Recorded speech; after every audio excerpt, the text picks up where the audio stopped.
તો આજનો ટોપિક છે જગન્નાથ મંદિરને તોડવા જઈ રહેલી ઔરંગઝેબની સેના કેમ પાછી ફરી। ઐતિહાસિક દસ્તાવેજો અનુસાર મુગલ સમ્રાટ ઔરંગઝેબે 1686માં કટકના સુબેદાર નાસિર ખાનને જગન્નાથ મંદિરને તોડી પાડવાનો આદેશ આપ્યો હતો, પરંતુ જેવો તે પુરી તરફ આગળ વધ્યો ત્યાં જ કંઈક એવું બન્યું કે નાસિર ખાન તેની સેના સાથે પાછો ફર્યો। આ પછી પણ ઔરંગઝેબે મંદિરને નષ્ટ કરવા અને રથયાત્રા રોકવા માટે બીજું ફરમાન બહાર પાડ્યું।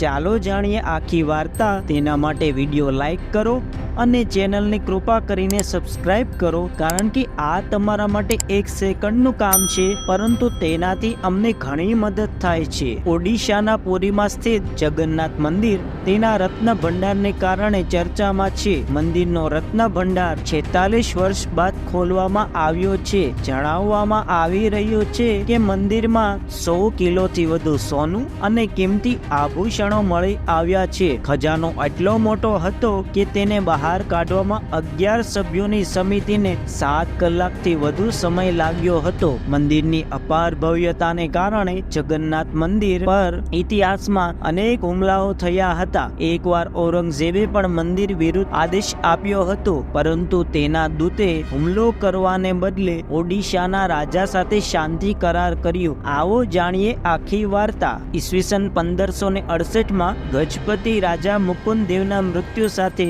ઓડિશા બંગાળના અફઘાન શાસકોના હાથમાં ગયું। તેમના સમયમાં ઉપદ્રવ ચરમસીમાએ હતો। આવી સ્થિતિમાં સેના પ્રમુખના પુત્ર રામચંદ્ર રાઉતરાયે ખુર્દામાં મુખ્યાલય સાથે એક અલગ રાજ્ય બનાવ્યું। તેણે રામચંદ્ર દેવના નામ પર પોતાને ઓડિશાનો સ્વતંત્ર સાર્વભૌમ સમ્રાટ જાહેર કર્યો। મુઘલ સમ્રાટ અકબર વતી માનસિંહે તેમને જગન્નાથ મંદિરના વારસાગત અધિક્ષક તરીકે પણ માન્યતા આપી હતી।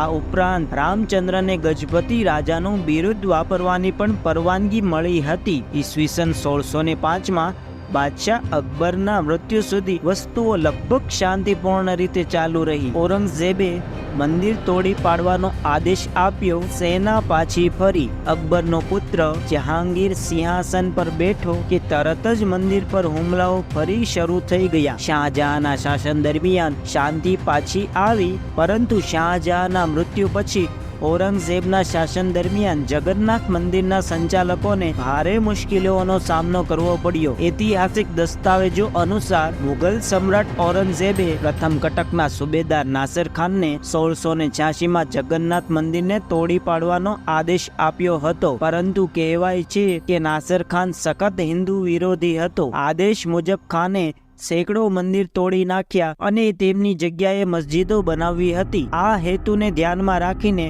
તે પુરી તરફ આગળ વધ્યો। શ્રી કૃષ્ણ કથા અમૃત મેગેઝિન અનુસાર પુરી પહોંચતા પહેલા નાસિર ખાન નજીકના ગામમાં રાત્રે તેની સેના સાથે રોકાયો હતો। તે રાત્રે આકાશમાંથી પડેલી વીજળીએ નાસિર ખાનની સેનાના ઘણા હાથી અને ઘોડાઓને મારી નાખ્યા। ઔરંગઝેબના દૂતે પુરીના મંદિરના ભગવાન જગન્નાથનો ક્રોધ માનીને તોડી પાડવાની તેમની યોજના અટકાવી દીધી। તેણે ઓડિશાના રાજા સાથે શાંતિ કરાર કર્યો। નાસિર ખાનની નિષ્ફળતાથી ઔરંગઝેબને આઘાત લાગ્યો। 1691માં તેમણે ફરી એકવાર મંદિરને તોડી પાડવા અને પરંપરાગત રથયાત્રાને રોકવાનો આદેશ આપ્યો। આ હુમલો ઓરિસ્સાના નવાબ ઇકરમ ખાને કર્યો હતો। તેણે તેના ભાઈ મસ્તરામ ખાને સાથે મળીને મંદિરના ઇતિહાસમાં 16મો હુમલો કર્યો હતો। તે સમયે ગજપતિ દિવ્યસિંહ દેવ ખુર્દાના રાજા હતા, જે મુઘલ સેનાને રોકવામાં નિષ્ફળ સાબિત થયા હતા। કહેવાય છે કે ઓરિસ્સાના નવાબ જગન્નાથ મંદિરમાં પ્રવેશતાની સાથે જ સુવર્ણ સિંહાસન પર ચડી ગયા હતા અને મંદિરનો આખો ખજાનો લૂંટાઈ ગયો હતો। દિવ્યસિંહ દેવે મંદિરની મૂર્તિઓ આપી હતી, પરંતુ લડાઈ રોકવા ગજપતિ દિવ્યસિંહ દેવે ઇકરમ ખાનને રથયાત્રા માટે લાકડાના ઘોડા આપ્યા। લાકડાની 4 પ્રતિમાઓ પણ આપવામાં આવી હતી। માહિતી અનુસાર તેણે જે મૂર્તિઓ આપી હતી તે નકલી હતી, જેથી ઇકરમ ખાન તે મૂર્તિઓ ઔરંગઝેબને આપી શકે અને તેને લાગે કે તે તેના ઉદ્દેશ્યમાં સફળ થયો છે। રાજા દિવ્યસિંહ દેવને મંદિરની પાછળ બનેલા બિમલા મંદિરમાં રાખવામાં આવેલી મૂળ મૂર્તિઓ મળી. મૂર્તિઓ મળ્યા પછી પણ ઔરંગઝેબ સંતુષ્ટ ન થયો. તેણે પોતાના કમાન્ડરને ઓડિશા મોકલ્યો અને પરંપરાગત રથયાત્રાને સંપૂર્ણપણે રોકવાનો આદેશ આપ્યો. સેના તૈનાતના કારણે ભક્તોએ પુરીમાં આવવાનું બંધ કરી દીધું. પુરીમાં આગામી 12 વર્ષ સુધી તહેવારો પર પ્રતિબંધ હતો. સ્થાનિક લોકોએ સ્નાનયાત્રા, રૂકમણી હરણ જેવા તહેવારો ગુપ્ત રીતે ઉજવવા પડતા હતા. સાથે જ ભગવાન જગન્નાથની પૂજા પણ ગુપ્ત રીતે ચાલુ રહી. ઔરંગઝેબને સપનું આવ્યું.